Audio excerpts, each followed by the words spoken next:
Hello everyone, and thank you for attending this presentation. I'm Zara Melkoumian, Business Technology Director for Corning Life Sciences, and I'm very excited to introduce to you Corning's newest innovation in high-density adherent cell culture.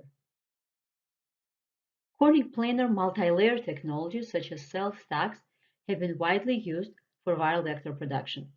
They are easy to use, demonstrated consistent performance, and provide excellent choice for viral vector manufacturing at small scale. However, the use of planar technologies becomes impractical for larger scale production of viral vectors due to space constraints and extensive labor.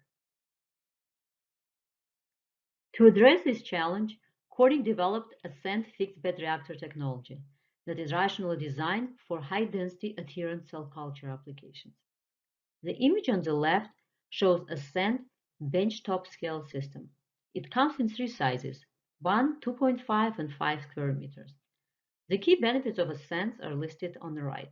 It includes high-density growth of adherent cells, consistent cell distribution on mesh substrate, scalable performance across reactor sizes, ability to harvest viable cells, and finally, Ascent consumables are irradiated and ready to use, enabling quick setup of the system, which takes less than 15 minutes.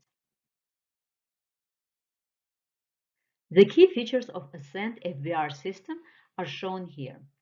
Number one is the fixed bed reactor with very high surface area for cell culture. As I mentioned, for process development size, Ascent, the surface area ranges from 1 to 5 square meters. Number two is the media conditioning vessel, which is fluidically connected to the fixed bed reactor. That's where pH, oxygen, and temperature control is happening.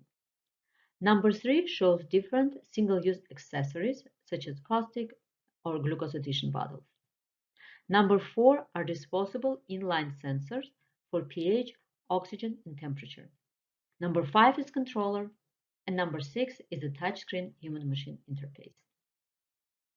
The keystone component of Ascent FBR system is a bioreactor vessel shown here on the left that was rationally designed to maximize surface area within a small footprint while providing uniform laminar fluid flow for homogeneous cell distribution, nutrient delivery, and waste removal. These critical performance attributes are enabled by a woven polyester mesh substrate shown here in the middle panel from both side and top views. The surface of the mesh is specially treated to facilitate cell attachment. Plant bioreactor sizes range from 1 to 1,000 square meters. The cell growth surface area of the bioreactor is determined by the diameter and number of mesh layers packed inside. The mesh has a special structure and orientation to prevent bed compaction while maintaining uniform laminar fluid flow. Lastly, this design enables viable cell harvest using enzymatic dissociation, similar to harvesting from planar vessels, which is important for applications where recovery of viable cells is desired. Ascent system provides significant surface area intensification for adherent cell culture. This table shows corresponding cell growth surface areas for different Ascent FBR sizes and how they are compared to traditional planar multi-layer technologies. For example, 5 square meter Ascent has surface area equivalent to 3 hyperstack 36 vessels or 8 10-layer cell stack vessels while maintaining much smaller footprint. Ascent platform will come in three sizes: small with surface area ranging from 1 to 5 meters squared, medium size with surface area ranging from 20 to 100 meters squared, and large size with surface area ranging from 200 to 1000 meters squared. Importantly, fixed bed compaction level is maintained between different sizes to provide predictive cell behavior and process scalability from process development to commercial manufacturing. Next, I'm going to show you the data we have generated to demonstrate the performance and benefits of Ascent FBR system. And I'm going to start with fluid flow because it's fundamental to all other Ascent performance attributes. We use two methods to assess fluid flow in Ascent FBR. The first method is computational fluid dynamics modeling, which is shown here. We perform CFD for different reactor sizes using 10 centimeter bed height As an example, our modeling data show very uniform laminar fluid flow across the reactor fixed bed area for all three reactor sizes as indicated by green color. This is achieved by special vessel design as well as the mesh structure and orientation. To experimentally prove the uniform fluid flow, we perform dye tracing studies or dye residence time distribution, which is commonly used to assess fluid flow. Basically, we monitor the migration of the green dye through the bioreactor bed for 2.5 meter squared bioreactor shown on the top panel and 5 meter squared bioreactor shown on the bottom panel, and recorded the time it takes for the front and back end of the dye to exit the bioreactor, which is shown on the histogram graph on the right. If you have a uniform fluid flow, you should get a very tight peak. In contrast, if you have channels or bypass in your bioreactor, your RTD will have a broader or multi-peak profile, as shown in the graph insert. As you can see for both 2.5 and 5 meter square ascent FBRs, RTD peak was very tight, indicating the uniform fluid flow through bioreactor fixed bed. Next, we wanted to evaluate the impact of this uniform fluid flow on cell seeding and growth within the bioreactor fixed bed. HEC293 T cells were cultured inside a Ascent 5 square meter bioreactor for either 3 hours or 3 days. Then the bioreactor were dismantled and individual discs were removed and stained with crystal violet to assess the homogeneity of cell distribution. The left image shows uniform distribution of cells on Ascent mesh 3 hours after bioreactor inoculation. The middle image shows uniform cell distribution after a 3-day growth, and if we zoom in into microscopic scale on the right image, you can see nice and uniform monolayer of cells around the mesh fibers. This is important for efficient delivery of nutrients, transfection reagents, and removal of the waste materials. Another important benefit of the Ascent technology is the ability to harvest viable cells from bioreactor. In this experiment, HEC293 T cells grown in Ascent FBR were successfully enzymatically harvested from bioreactor as demonstrated by crystal violet staining of mesh discs before and after cell harvest on the left panel. This feature of Ascent enables its use for CTrain part of bioproduction process as well as for adherent application where cell recovery is required. Daily monitoring of cell number is enabled by special sampling segments located at the top part of Ascent bioreactor. The example of sampling disk is shown on the top right panel. Each segment can be aseptically removed from the reactor and cell number can be determined using enzymatic harvest. Furthermore, Ascent enables inline and offline monitoring of critical process parameters. The inline sensors enable monitoring and control of oxygen, pH, and temperature, as shown on the left panel. You can also aseptically sample spent medium from media conditioning vessel for offline bioanalyte measurements, as shown on the right panel. In order to evaluate the performance of Ascent FBR for viral vector production, we used the protocol shown on this slide. For CTrain, we used our hyperstack 12 vessels. The reactor was equilibrated overnight and then on day 0, seeded with HEC293 T cells at 22,000 cells per centimeter squared. Cells were allowed to grow for 3 days, at which point they were reached about 90% confluence, which corresponded about 150,000 cells per centimeter squared. At this point, cells were triple transfected with 82 GFP packaging plasmids using PI Pro transfection reagent, 0.18 microgram of total DNA per centimeter squared, and 1:2 DNA to PI ratio.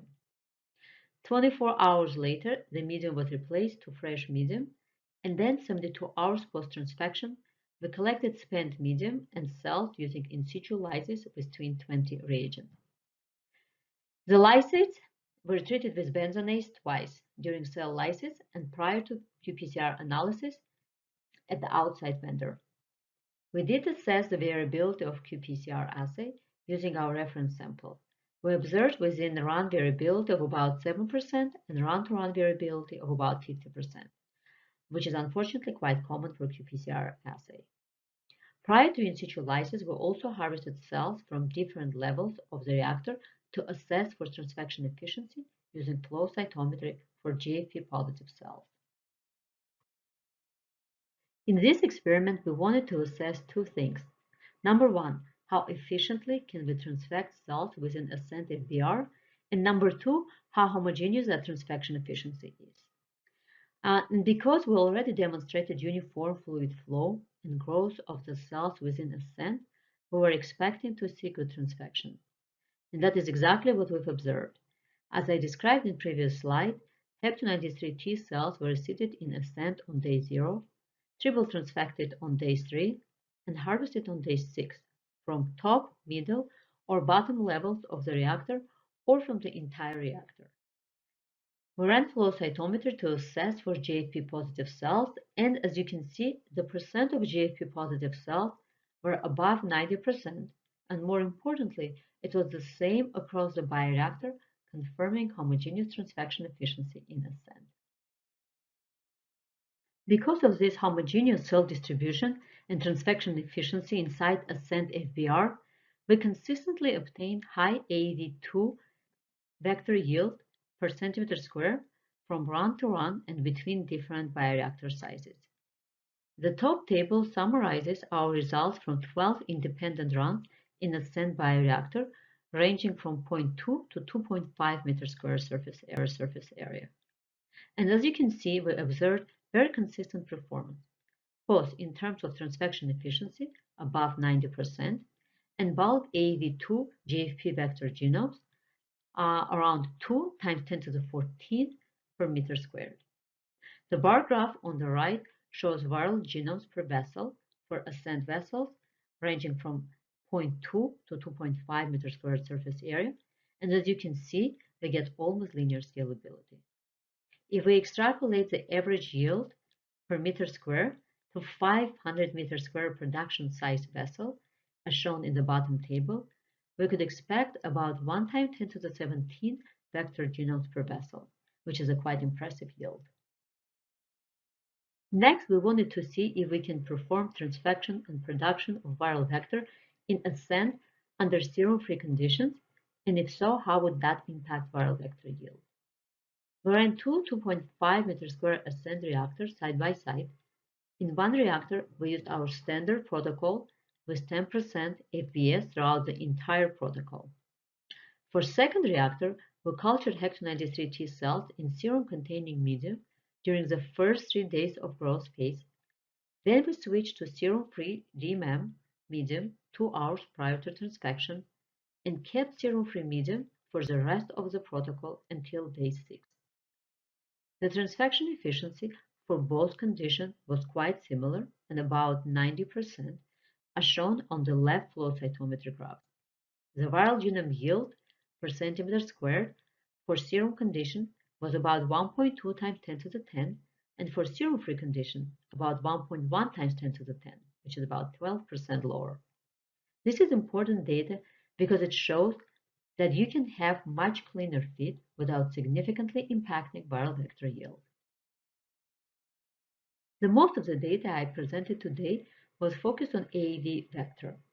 However, we're working on expanding the application space for Ascent beyond AAV by internal work and through external collaboration. Some of the applications include lentiviruses, oncolytic viruses, stem cells, extracellular vesicles, and others. We hope to share detailed data on these applications in the near future. In summary, for Ascent FBR system, we have demonstrated high-density adherent cell growth, uniform fluid flow, homogeneous transfection, and ability to harvest viable cells. We have showed scalable performance between different bioreactor sizes with average AAV2 GFP viral vector yield about 2 times 10 to the 10 viral genomes per centimeter squared. And finally, we showed feasibility for serum-free transfection and viral vector production in Ascent FBR system. If you're interested in learning more about Ascent FBR system or would like to have a demo unit placed, please contact us via this email. We have a general disclaimer slide regarding our product. And with that, I'm going to conclude my presentation. Thank you very much for your attention.